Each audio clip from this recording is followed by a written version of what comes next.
some chanting with some musical accompaniment. I have my boo, Kevin here, who's going to be on the guitar, and I'll play the harmonium. And you have the chants on your chant sheet. We're going to do 2 tonight before I let you go. The first one will be to Saraswati, the goddess of wisdom. And I believe that chant is towards the bottom of the first side of the page. It's called Saraswati Mantra. And then we'll do the Govinda one. I think that's on the next side, right? I hope I have that one. Yeah. Okay, so, devotion plays a role. The tradition that I was raised in and have studied most of my life is from the Tibetan Tantric Buddhist tradition. And they have their own way of practicing devotion, And it's not like the Hindu kirtan style, but it's similar. But I have also studied kirtan and yogic philosophy. I taught yoga for 20 years. And one of my main mentors in that tradition is Dr. Robert Svoboda. How many people are familiar with Dr. Robert Svoboda? He wrote some amazing books you guys have to check out. He's written a trilogy called the Agora trilogy, I believe. The Agora trilogy. You've got to at least read the first one. The second 2 are fabulous too. But it's stories about his time living in India, studying with his guru, Vimalananda. And his guru, Vimalananda, taught him how to worship the fire in the Homa tradition. Homa means fire puja. And the Tibetans have that too. It's called Sang. In any case, the more you learn about all these traditions, maybe some of you already know a lot of this. So I'm preaching the choir, but the more you learn, the more you realize there aren't a lot of differences between these traditions because they're tantric. Tibetan Buddhism is tantric Buddhism. And Hindu tradition, for the most part, it came out of the Vedas and was influenced by Tantra as well. So you have the Vedas and then the early Buddhist sutras that were influenced by Tantra, that arose within the fabric of Indian culture around the 5th, 6th, 7th century CE. And it's a phenomenal occurrence that came up kind of like from the earth, from people who were tired of their relationship with the divine being only mediated by the priests. You had that happening in the Vedas, and you had it happening in Buddhism. Buddhism was very monastic, celibate monk. If you wanted prayers done for your family or your crops, your children, you'd have to go to the monastery. You as a woman or you as just a lay man couldn't, for the most part, gain access to the divine power without going through, the priesthood, you could say. So people got sick of that. And that's what, in part, why Tantra arose. It's like, spirituality for the people. And that influenced, it influenced the monastic, kind of more of the stale, patriarchal traditions that were happening, and they could kind of calcified, both within the Vedic and the Buddhist tradition. So it's very important. And it's that form of Buddhism, Tantric Buddhism, that went to Tibet in the 8th century and then was preserved there. Because Tantric and other forms of Buddhism were basically wiped out in India in the 12th century with the Mughal invasions of India, right? So the Mughals didn't go, I won't go, blah, blah, blah. That was my master's thesis, was on origins of Tantra. So I could go on and on, and I won't go on and on right now, but it's so interesting. And so I'm just trying to justify why I like doing kirtan, okay? I like doing it, and it's okay. I've got some of my Buddhist friends and students who are like, how can we do kirtan? Like it's not Buddhist. I'm like, it kind of is. I mean, like we're chanting the divine names. Tibetans have their devotional forms. I've learned how to chant in the Tibetan tradition. I used to be a chant leader at the monastery. Like I know that, and they're very devotional. Do they do call and response with harmoniums? No, but that's okay. We can do that because it's beautiful. This thing is so amazing. It just makes you want to sing when you hear this sound, right? It's beautiful. So I bring Buddhist and Hindu chants. Robert Svoboda, who learned from his guru Vimalananda, has taught me a lot of these chants, like the Sharanagata Dinartha. He taught me the melody to that. My Bengali Hindu teacher taught me the actual mantra. So I'm just trying to say, like, there's lineage here. I'm not just making this shit up. Like, yeah, I'm a white girl. I know. It's annoying. But I was raised with this shit too. You know what I mean? Like, and I went to India and Tibet, and they're like, learn this, like our culture is dying, right? And they were like, learn Tibetan language, learn our ways, share it with other people. So it's an interesting place for us to be, right? Like, how do we participate? Okay, I'm going to stop talking in a minute. We're going to chant, but like, how do we participate in cultural exchange rather than cultural appropriation? I don't talk a lot about that in this class. Maybe I should talk about it more, but it's what fuels my work. Cultural exchange is an honoring, um, acknowledging the roots of where these things come from. I'm not making this up. I'm not like, oh, I've made up this new religion. And a lot of Westerners do that. They like take what they like, and then they like, this is mine. I don't know where it came from. Like we need to acknowledge the lineage, right? So, and when we appreciate that, when we learn the language, when we acknowledge the history, when we have the lineage, then we're more likely to avoid cultural appropriation and, through extension, cultural violence. And we're more likely to contribute to cultural exchange, right? Because this is medicine, right? So especially Westerners need this shit because we're really fucked up. Our culture's lost, like, buy this, get happy. Netflix. It's so vapid, So, okay. So I translate Tibetan language. I study Tibetan language. That's what my Lama said. He's like, if you really want to understand Dharma, learn a root language. Learn a root language. But, even I'm in danger of cultural appropriation. So I'm humbly acknowledging that, and I try not to do that. And I try to honor my teachers and give thanks and never forget where this stuff comes from. Okay, this Saraswati mantra, I learned it from Krishna Das.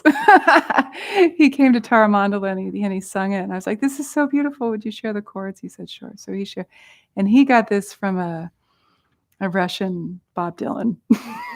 So whatever, I mean, it's just all crazy. What are we gonna do? What are we gonna do? Are we gonna say no?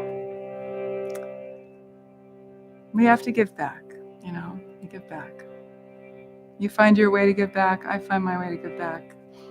You know what you're doing, right? I know what I'm doing. Okay, so this one goes Om Aing, which is her bija mantra. It's her seed syllable. Saraswatiye means to Saraswati. I'm bowing to her. Namah. Om. Okay? We're all at the bottom, almost the bottom of the first page. Then the second one is Om Aing. It's basically the same thing. Saraswatiye, Saraswatiye, Saraswatiye, Nama Om. So we're honoring the goddesses of wisdom, of learning, cultural exchange. The goddess of cultural exchange, not of cultural appropriation. And you're all here because you have karma with it. We have our ancestral karma, but we also have our spiritual karma. So even though some of us might not come from the East, we might feel called to it because there's that karmic link. That's a beautiful thing. Okay.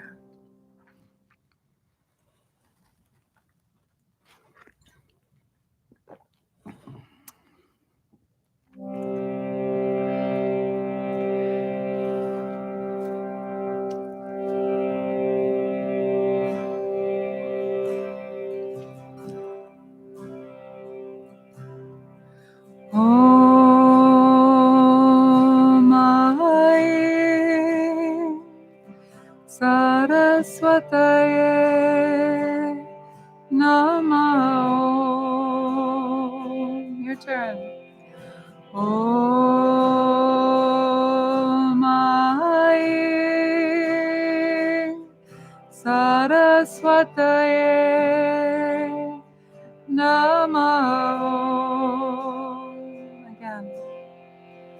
Om Aing Saraswataye Namo.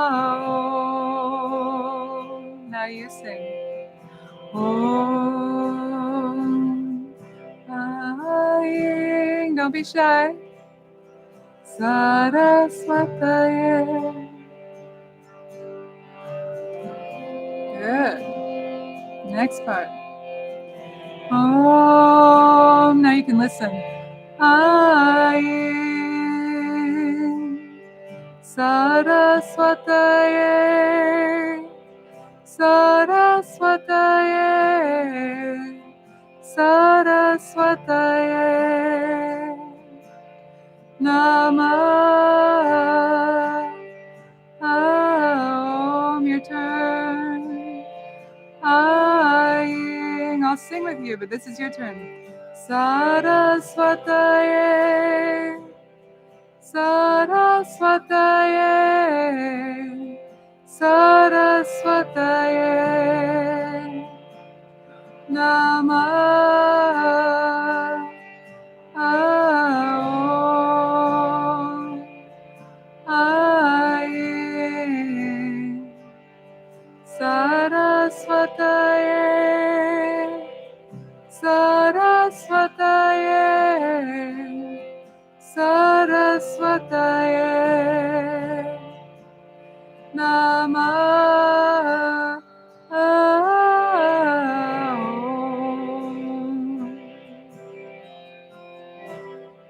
Now we can just all start singing together. Om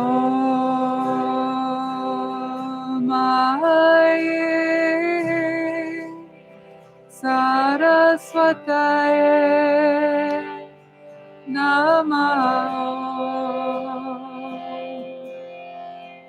Om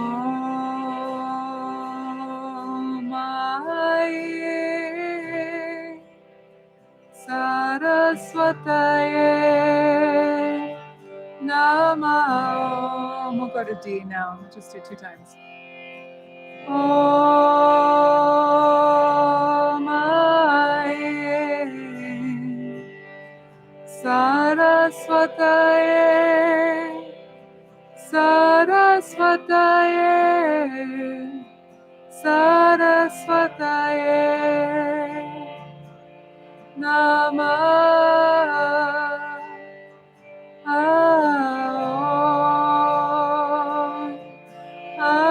Aing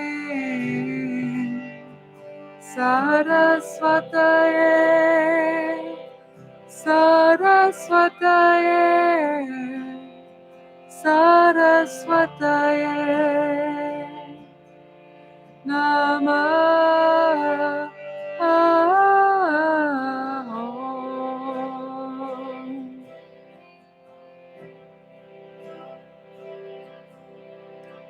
Om Aing Saraswataye Namo. Om Aing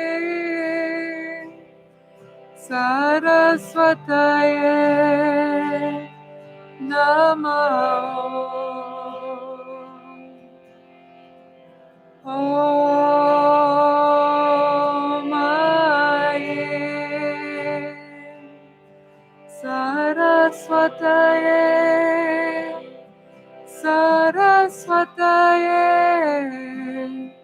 Saraswataye Namah. Om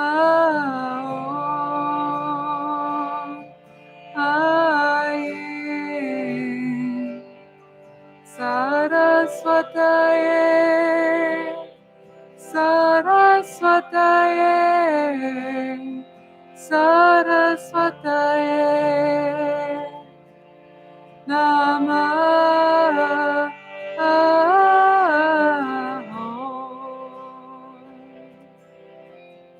Last time through, so don't hold back here. Om Aye Saraswataye Namah. Om Aye Saraswataye Namah. Om Aye Saraswataye Saraswataye Saraswataye Namah. Om Aye Saraswataye Saraswataye Saraswataye Namah.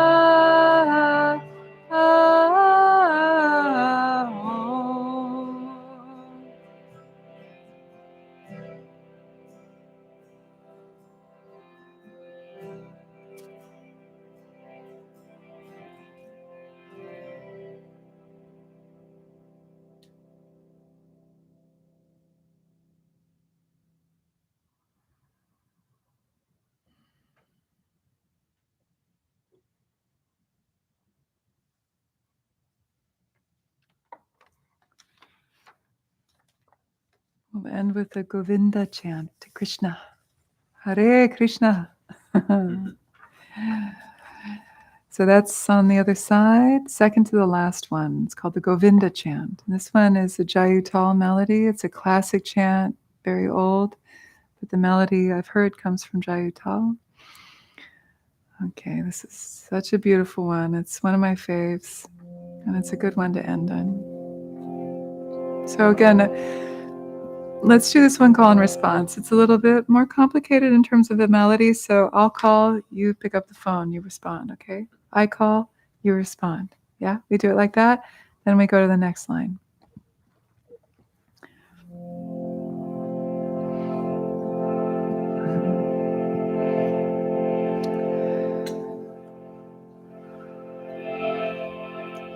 Govinda Jaya Jaya Gopala Jaya Jaya Govinda, your turn. Gopala Jaya Jaya Govinda Jaya Jaya Gopala Jaya Jaya. Your turn. Go. You got it. Next part. Shri Radha Ramana Hari Govinda Jaya Jaya Ramana. You do it.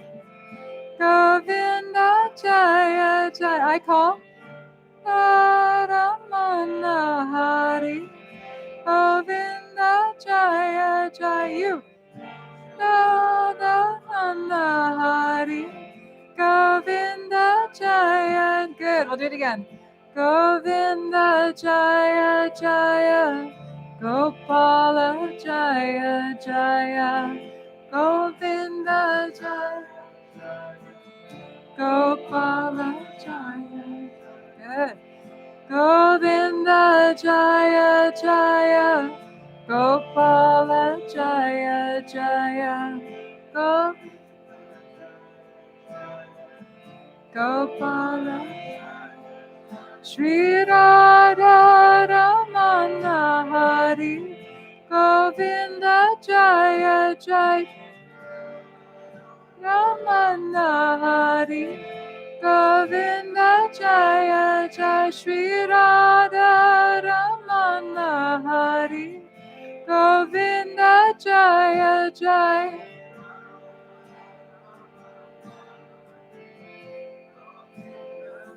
Next part. Govinda Jaya Jaya, Gopala Jaya Jaya. Govinda Jaya Jaya, Gopala Jaya Jaya. Govinda Jaya Jaya, Gopala Jaya Jaya. Yeah. Shri Radha Ramana Hari, Govinda Jaya Jaya. Good. Shri Radha Ramana Hari, Govinda Jaya Jaya.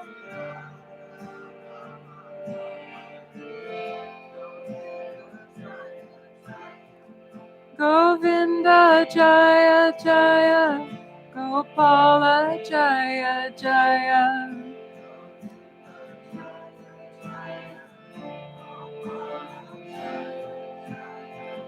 Govinda Jaya Jaya, Gopala Jaya Jaya.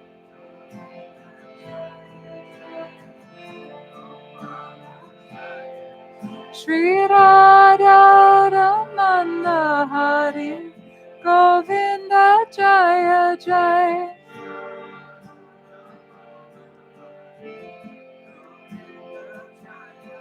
Shri Radha Ramana Hari, Govinda Jaya Jaya.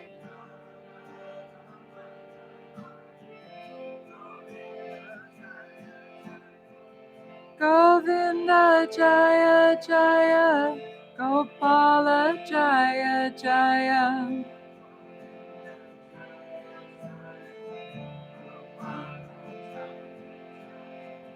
Govinda Jaya Jaya, Gopala Jaya Jaya.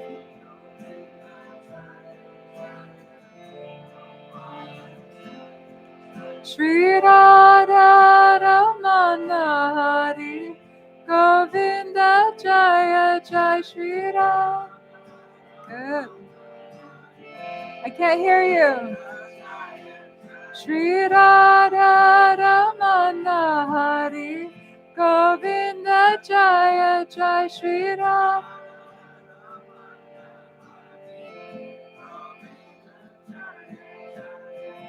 Govinda Jaya Jaya, Gopala Jaya Jaya. Yeah.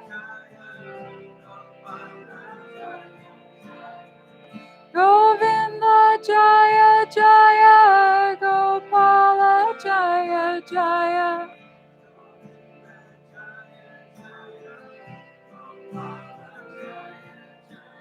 Govinda Jaya Jaya, Gopala Jaya Jaya. Govinda Jaya Jaya, Gopala Jaya. Govinda Jaya Jaya, Gopala Jaya Jaya. Govinda Gopala Jaya. Govinda Jaya Jaya, Gopala Jaya Jaya. Govinda Jaya Jaya, Gopala Jaya Jaya.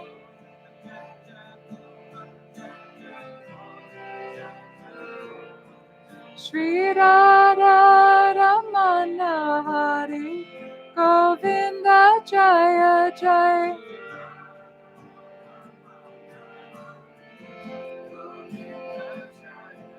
Shri Radha Ramana Hari, Govinda Jaya Jaya. Ramana Hari, Govinda Jaya. Radha Ramana Hari Om. Shri Radha Ramana Hari Om. Last time together. Shri Radha Ramana Hari Om.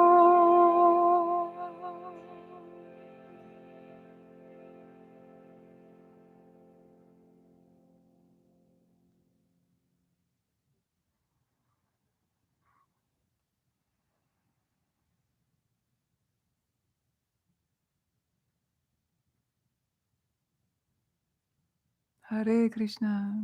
Thank you, everybody. Have a wonderful night. Let's take a moment to dedicate the merit of our time and our practice together for the benefit of all beings everywhere.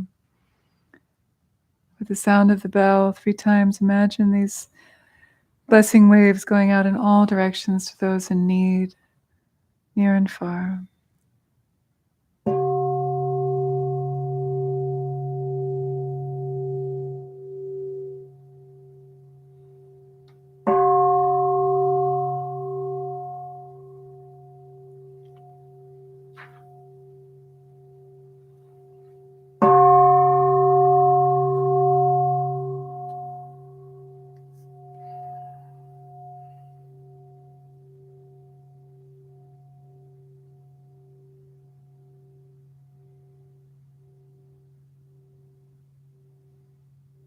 Thank you.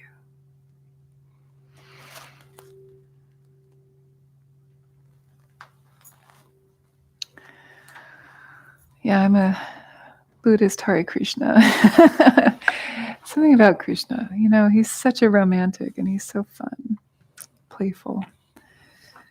Very important aspect, I think, in our life. Yeah, to have the playfulness, the joy, the love, the juiciness, the romance. It's a part of the spiritual path, right? So thank you. Thank you, Katie. Thank you, the Alembic. Thanks to all of the volunteers, the people who make this happen. And thank you, Kevin. And we'll see you next week. Yeah. I'll sit up here for a few minutes. If you have any questions or want to introduce yourself, please do so. If it's your first night, I like to meet people. And of course, you can also go out there and have some tea. So enjoy. Take care. Be well.